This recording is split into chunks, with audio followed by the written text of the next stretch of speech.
युवा मित्रों, बीए भाग द्वितीय की इस व्याख्यान माला में आपका बहुत बहुत स्वागत। हम एक एकांकी जो कि लक्ष्मी नारायण लाल की लिखी हुई थी उस पर अध्ययन के लिए अपनी इस व्याख्यान माला को प्रारंभ कर चुके हैं और पूर्व में हमने लक्ष्मी नारायण लाल के व्यक्तित्व एवं कृतित्व का अध्ययन किया था। आज हम इस एकांकी के सारांश पर विचार करेंगे कि इस एकांकी में एकांकीकार क्या कहता है। इस एकांकी का नाम तो हम पूर्व में परिचित हो चुके हैं, लेकिन एक बार मैं फिर दोहरा देता हूँ। लक्ष्मी नारायण लाल ने ये एकांकी लिखी और इसका नाम दिया काल पुरुष और अजंता की नर्तकी। अब ये शीर्षक कहाँ से लिए, कैसा है, ये हम जब एकांकी के तत्वों पर चर्चा करेंगे तो उस पर बात होगी। अभी हम इस एकांकी के पात्रों का नाम जानेंगे और उसके पश्चात इस एकांकी का संक्षेप, सार संक्षेप क्या है, और यदि आवश्यक हुआ तो हम उद्देश्य तक पहुंचने का प्रयास भी करेंगे। इस एकांकी के पात्र हैं अनूप, चंदू, प्रभा जो अनूप की पत्नी है, और मुन्नी जो प्रभा का कक्षा का साथी भी है और पूर्व में रह चुका है और अनूप का मित्र भी है, तथा कथित मित्र जिसको हम कह सकते हैं वो है। यह एकांकी दो दृश्यों में लिखी गई है। तो कई बार संक्षेप में प्रश्न पूछा जा सकता है कि काल पुरुष और अजंता की नर्तकी एकांकी में कुल कितने दृश्य हैं। हम जानते हैं कि एकांकी में अंक तो एक ही होता है, लेकिन दृश्य कितने भी हो सकते हैं। हालांकि संख्या कम से कम रखी जाती है ताकि उसको प्रस्तुत करने में, उसका मंचन करने में आसानी हो। तो आज हम इस एकांकी की जो सार संक्षेप है उसको जानेंगे। यह एकांकी मूलतः दो पात्रों के इर्द गिर्द घूमती है, जिसमें एक प्रमुख पात्र है अनूप और दूसरी प्रमुख पात्र है प्रभा, जो एक दूसरे के पति पत्नी है।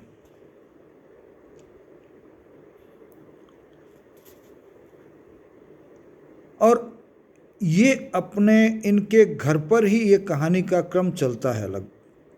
इस एकांकी की जो कहानी है, कथा है, उसका क्रम चलता है और उसके घर से ही दृश्य प्रारंभ होता है। समय 2 बजे के आसपास का है और घर है अकाउंट्स ऑफिसर अनूप कुमार का, जो मुख्य पात्र है, या आप कह सकते हैं कि इस कहानी का नायक है या इस एकांकी का नायक है। वहाँ पर एक जो संवाद है उसके माध्यम से यहाँ बातचीत शुरू होती है और वो चंदू है जिसके मुंह से आवाज़ें आती है, चलो दूर भागो, मत शोर करो। ये अब ये दूर भागो मत शोर करो किसको कहता है, और फिर बाद में गूंगी और गूंगी भाग यहाँ से, ये दो तरह की आवाज़ें निकलती है।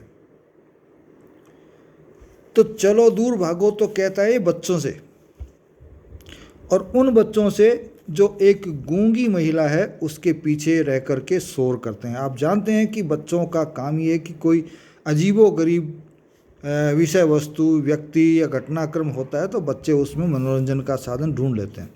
हालांकि गूंगी कोई मनोरंजन का साधन नहीं है, लेकिन बच्चे तो बच्चे हैं। तो चंदू उनको डांटता है और उसी वक्त अनूप जो है प्रवेश कर लेता है। और चंदू से पूछता है कि अरे कैसे हो रहा है, क्या हो रहा है। कहता है कि एक गूंगी है। वहाँ से इसकी कथा प्रारंभ होती है और कहता है कि गूंगी जो है बार बार आती है, बच्चे उसके पीछे पीछे आते हैं और शोर करते हैं। तो ये शोर जो है उसी का है। और तब जो है चंदू से अनूप कहता है कि उसको बुलाओ और पूछो कि उसको क्या चाहिए और उसको दे दो ताकि वो बार बार नहीं आए। अर्थात वो उस महिला को, गूंगी महिला को अपने वहाँ आने देना पसंद नहीं करता। और चंदू जो है उसको बुलाता भी है, घर के भीतर के लिए कहता है, तो कहता है घर के भीतर नहीं, बल्कि वो जो मांगती है वो उसको दे दो। और तभी जो है घर में प्रभा प्रवेश करती है, जो कि इस एकांकी की नायिका है और अनूप की पत्नी है। और अनूप जो है उसको जिस नाम से पुकारता है वो उसी नाम से कहता है। वो तो कहती है मैं आई कम इन, हालांकि पति पत्नी है, लेकिन वहाँ कम इन सर कह रही है। और अजंता की नर्तकी, वो कहता है स्वागत है ऋतुराज, नहीं अजंता की नर्तकी, उसको अजंता की नर्तकी नाम से पुकारता है। तो अनूप अपनी पत्नी को अजंता की नर्तकी के नाम से पुकारता है। और ये कब हुआ? जब वो कभी अजंता अलोरा की गुफाओं को देखने गए थे, तो वहाँ एक नर्तकी का और एक उसके पास जो पुरुष था, काल पुरुष नाम से वो प्रसिद्ध है, उसके नाम पर वो कहता है कि नर्तकी, अजंता की नर्तकी। और प्रभा जो है वो भी उसको काल पुरुष नाम से या गंधर्वराज नाम से पुकारती है। और दोनों के बीच में ये हास्य चलता रहता है। अब ये हास्य है या क्या है, वो बात आगे जा कर के स्पष्ट होगी, क्योंकि ये कहानी जो है एकांकी की, वो दो युवाओं, शादीशुदा व्यक्तियों के बीच में एक विशेष परिस्थितियों के कारण बनी है। और वो परिस्थिति क्या है, उसी के आधार पर ये देखो, नर्तकी का नाम वो देता है, इधर ये गंधर्वराज कहती है या काल पुरुष के नाम से अंत में पुकारती है। और उसी के आधार पे वो उसी पोज में खड़ी होती है और वो कुछ चीज़ लेकर के आती है, उनमें आपसी बातचीत भी होती है। और वो टॉफ़ी लेके आती है, तो वो टॉफ़ी के लिए कुछ उनकी आपस में बातचीत होती है जो युवा मन के बीच में हुआ करती है। एक कहता है नहीं, तुम स्थिति को बनाओ, उस दृश्य को बनाओ जो कि उस नर्तकी का है। वो कहती है तुम उस गंधर्वराज जैसा करो जैसा कि उसमें है। और दोनों वैसा करते हैं। टॉफ़ी जो है वो उसके मुंह में देने के लिए होती है। इतने में ही चंदू कॉफ़ी लेके आ जाता है।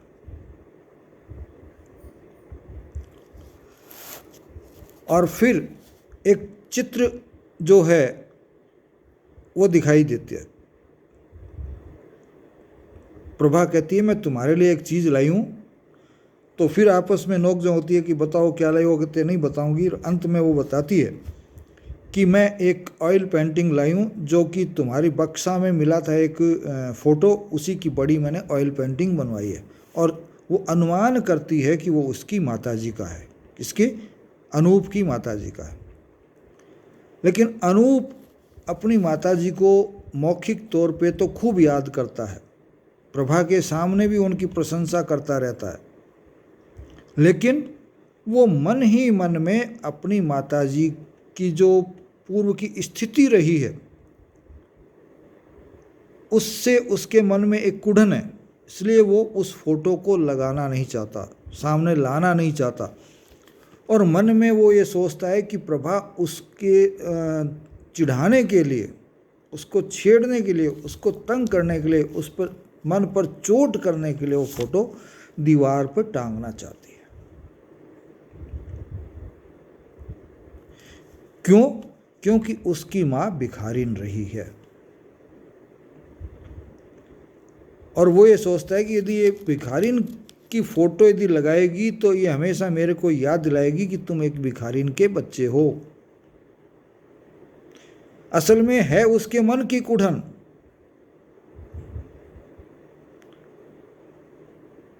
हालांकि प्रभा के मन में ऐसा कुछ नहीं है, लेकिन जब व्यक्ति के खुद के मन में कोई कमजोरी होती है तो वह स्वतः उसके मन में आ जाती है, दूसरे की चाहे इच्छा हो या न हो ऐसा करने की, वो अपमानित महसूस अपने आप को करता है। जैसे अक्सर हम कहते हैं ना कि वो तो बड़ा आदमी हो गया, आजकल बात ही नहीं करता। अरे जनाब, उसकी तो परिस्थितियां हो गई, व्यस्त हो गया, लेकिन हम भी तो उससे दूर हो गए। कभी हमने चला के गए वहाँ उसके पास, और बैठे बैठे ही एक मन में पूर्वाग्रह बना लेते हैं कि नहीं वो तो बड़ा आदमी हो गया, हमसे बात ही नहीं करता। और बात करेगा जब जाओगे, आप आजमाओगे, तब जाके तो पता लगेगा ना कि वो वास्तव में जो है बिगड़ा है या नहीं बिगड़ा। तो उसी तरह से यहाँ अनूप जो है वो स्वतः मन में धारणा की है कि प्रभा उसको छेड़ने के लिए फ़ोटो बनवाई है प्रभा ने, और वो कहता है कि नहीं ये फ़ोटो तुम नहीं लगाओगी। प्रभा कहती है नहीं मैं लगाऊंगी। क्यों? क्योंकि प्रभा के मन में उस महिला के प्रति, अपनी सासू के प्रति इज्जत है, और मन ही मन में जब तक फ़ोटो नहीं थी तो भी वो उसकी पूजा करती थी, उसका सम्मान करती थी कि उसने अनूप जैसे व्यक्ति को पैदा किया और पालन पोषण करके उसको इतना योग्य बनाया।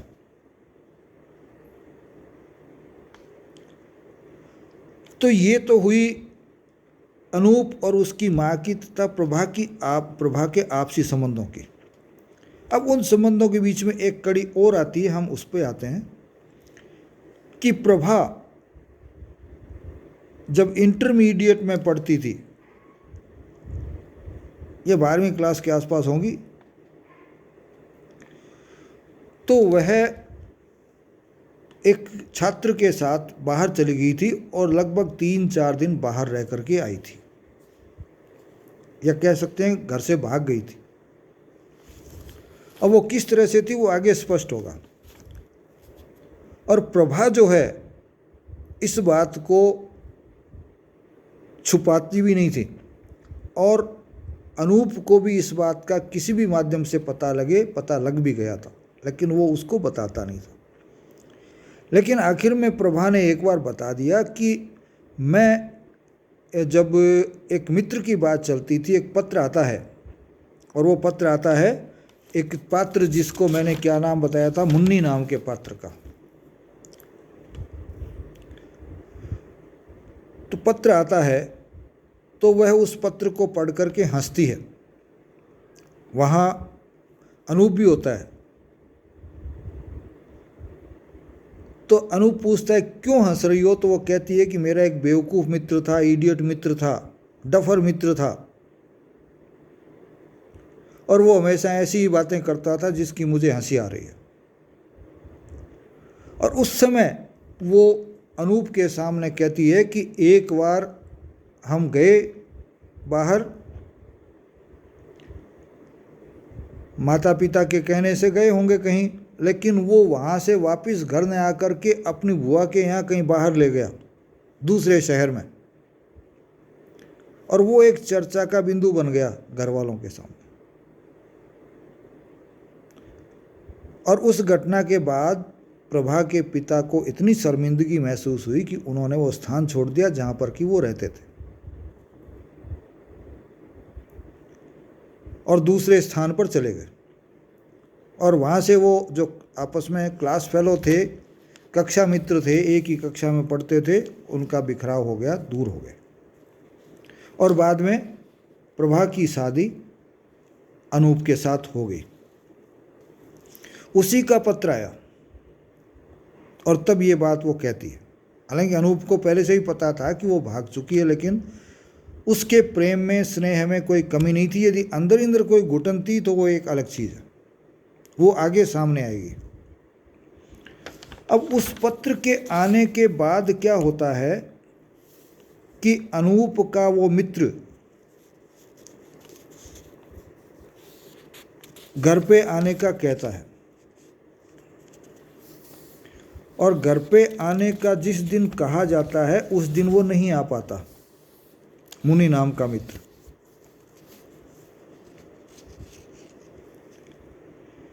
वो अगले दिन आ पाता है, और वह अनूप जो है उस मुनि नामक मित्र का अपनी पत्नी प्रभा के साथ परिचय करवाता है। और ये मुनि वही व्यक्ति है, वही लड़का है जिससे कि वह पढ़ते समय एक साथ पढ़ती थी उसके साथ, और उसी के साथ वो भाग करके दूसरे शहर में रही थी। और अनूप को पता है, जब उसको प्रभा देखती है और घर बुलाया हुआ जानती है, तो वो भी ये समझती है कि अनूप को ये पता लग गया था कि वह उसके साथ भागी हुई है, और अनूप ने उसको तंग करने के लिए उस मित्र को, जिसका नाम यहाँ मुनि दिया गया है, अपने यहाँ बुलाया है ताकि वह उस पर चोट कर सके।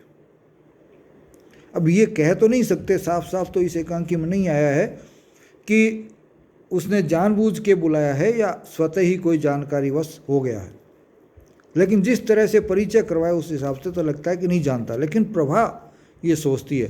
तो इधर तो अनूप सोचता है कि माता का चित्र दिखा करके वह उसके जो पूर्व काल है, बीता हुआ जो बुरा काल है, उसकी याद दिलाती है, और वह उसको याद नहीं करना चाहता, वह भूलना चाहता है। और प्रभा सोचती है कि वह उसको नीचा दिखाना चाहता है, और उसको पता होते हुए भी वह उससे प्यार दिखाता है, तो वह मानती है कि वो मेरे साथ प्यार और स्नेह का दिखावा करता है, विश्वास नहीं करता बल्कि दिखावा करता है। तो वहाँ आकर के जब वो मित्र रहता है, तो उसके जाने के तुरंत बाद प्रभा चंदू के सामने रोती हुई दिखाई देती है इस एकांकी में। चंदू जब कॉफ़ी लेकर जाता है तो आंसुओं से भरा हुआ चेहरा उसका देखता है, तो वह मुनि के बारे में चंदू कहता है, तो वो कहती है नहीं, ऐसी कोई बात नहीं है। और फिर अनूप जब आता है तो उनमें थोड़ी बातचीत होती है, और उस बातचीत के माध्यम से उनमें कहासुनी होती है। अनूप कहता है नहीं, मैं तुमसे प्यार करता हूँ, और साथ में ये भी कहता है कि तुम हमेशा मेरे पे दबाव बनाए रखती हो, मैं जितना झुकता जाता हूँ तुम उतनी ही मेरे को झुकाती जाती हो। इधर प्रभा कहती है कि आप तो पुरुष हो, और पुरुष ये चाहता है कि महिला हमेशा उससे दबी हुई रहे। दोनों में ये बात निकल के आती है। देखो, जब तक विश्वास था तब तक एक दूसरे का काम करने में किसी को कोई दिक्कत नहीं थी, लेकिन जैसे ही अविश्वास बढ़ता है या विश्वास की कमी आती है, वही चीज़ें जो पहले अच्छी लग रही होती है वो बाद में बुरी लगने लग जाती है और झगड़े की जड़ बन जाती है। और दोनों में कहासुनी होती है। प्रभा कहती है तो अनूप कहता है तुम तो फालतू की बातें बकती हो, और मेहमान की बात करते हैं तो कहती है कि तुम अपने मित्र के साथ बैठ करके तुमने और तुम्हारे मित्र ने मेरी चुगलियाँ की है, और दोनों ये कह रहे हो कि तुमने शादी करके मुझको मुक्ति प्रदान की है, अर्थात प्रभा को मुक्ति प्रदान की है। तो ये कोई महिला पर दया थोड़ी है कि ये पुरुषों का एक ऐसा न्याय है जो हमेशा महिलाओं को झेलना पड़ता है। असल में न्याय नहीं है, बल्कि महिलाओं को नीचा दिखाने का एक तरीका है, ऐसा वो सोचती है, क्योंकि एक कुंठा है। दोनों व्यक्तियों के मन में एक कुंठा आ गई है। और आप समझिए कि जब व्यक्ति के मन में कुंठ आती है तो उसकी सोच कुंद हो जाती है, सोच के दायरे संकीर्ण हो जाते हैं। संकीर्ण, विस्तृत नहीं रहते, सोचने का दायरा लंबा चौड़ा नहीं रहता। और जब दायरे संकीर्ण हो जाते हैं तो निश्चित रूप से सोच में अहंकार आ जाता है, और यदि दो व्यक्ति हैं तो उनमें टकराव भी आएगा। और यही प्रभा और अनूप के साथ भी होता है। और उनमें आपसी बातचीत होती है। अनूप के घर से वो मुनि चला भी जाता है, लेकिन गाड़ी नहीं मिलने से वापस आता है, और फिर प्रभा में और उस मुनि में भी आपस में बहस होती है, और वो उसको वापस भेजती है। लेकिन उससे पहले फिर जो है अनूप आ जाता है। अनूप और उसका मित्र फिर आपस में बात करते हैं और मुनि उससे पहले प्रभा जो है एक पिस्टल ले आती है और मुनि को डराते हुए उससे बात कुछ निकलवाना चाहती है और उसी समय अनूप आ जाता है। लेकिन प्रभा उससे पहले ही घर छोड़कर जाने का निर्णय कर चुकी होती है और अनूप के आने के बाद उसको मारती तो नहीं है, सिर्फ वो पिस्तौल दिखाने के लिए लाई थी ताकि डर के वो उचित बात कहे और पूछना चाहती है कि क्या अनूप को ये बातें तुमने बताई थी। वो कहता है नहीं, मैंने नहीं बताई। और फिर अनूप जो है वो कहता है कि इसको बख्श दो, मैं तुमसे प्यार करता हूँ, मारना है तो तुम मेरे को मार दो, इसको छोड़ दो। लेकिन प्रभा ये कहते हुए कि वह स्वभाव है तुम्हारा, तुम्हारे रक्त में कहीं न कहीं वह भिखारी जरूर बैठा है जो नहीं नहीं कुछ नहीं कुछ नहीं कुछ नहीं कुछ नहीं कहते वो कांपने लग जाती है और फिर पिस्टल उसके हाथ से छूट जाती है और वो उस घर को छोड़कर चली जाती है। उससे पहले वो कहती है प्रभा अनूप से, अनूप जब कहता है कि प्रभा तुम ऐसा मत करो, लाओ पिस्टल मुझे दो, क्षमा कर दो, सब मुझे दो पिस्टल, लो मुझे मार दो। तब प्रभा उसको कहती है कि छूना नहीं मुझे, खबरदार। एक ही संग प्रेम, दया और झूठ, एक ही संग दया, प्रेम और झूठ, मुझे मुक्ति देने आए हो, एक दया और अर्थात मुक्ति देने का नाटक करने आए हो। ऐसा मुझे नहीं चाहिए क्योंकि तुम्हारे मन में कहीं न कहीं वो पुराना भिखारी जो तुम्हारी माता मांगती थी भीख, वो बैठा है, जो कुछ देने और लेने की मांगने की प्रवृत्ति रखता है और किसी को देता है तो भी भिखारी को देने की तरह देता है और लेता है तो भिखारी इनकी तरह ही लेता है, भिखारियों की तरह ही लेता है। इंसानियत कहीं नहीं है। और ये कहते कहते वो अपने घर से वहाँ से बाहर निकल जाती है और छोड़कर चली जाती है। अब आगे क्या होता है वो कहानी नहीं है, लेकिन इस कहानी में लेखक ने दो युवाओं के मन में जो अविश्वास का भाव पैदा हुआ है, पति और पत्नी के आपसी जो पुराने कर्म हैं, जैसे प्रभा का तो प्रेम संबंध दूसरे व्यक्ति से और अनूप का उसकी माता का जो भविष्य भूत रहा है, वो इन दोनों के कारण दोनों में कुंठा होती है और वो कुंठा से बाहर ना निकल करके उस कुंठा को भीतर ही भीतर पाले जाते हैं। हालांकि ऊपरी तौर पर आपस में बहुत स्नेह दिखता है, एक दूसरे की प्रति समझ दिखती है, लेकिन उस मित्र के आने पे वो स्नेह है, वो समझ सारी बिखर जाती है क्योंकि कहीं न कहीं उनके रिश्ते में गांठ थी और उस गांठ के कारण वो आगे निकल। तो यहाँ आपसी रिश्तों में जो बनावट आ जाती है, जो अविश्वास आ जाता है, उसका क्या परिणाम होता है वो इस कहानी में दिखाया गया है। इस पे चर्चा हम अगले अपने व्याख्यान में करेंगे, इसके उद्देश्य को और इसके साथ साथ इसका कथानक जो है उस पर, या एक आध कोई प्रश्न जो बनता है, जैसे दोनों जो मुख्य पात्र हैं उनका चरित्र कैसा है, उस पर चर्चा करते समय हम आगे देखेंगे। इसी के साथ आज की वार्ता हम यहीं समाप्त करते हैं। जय हिंद।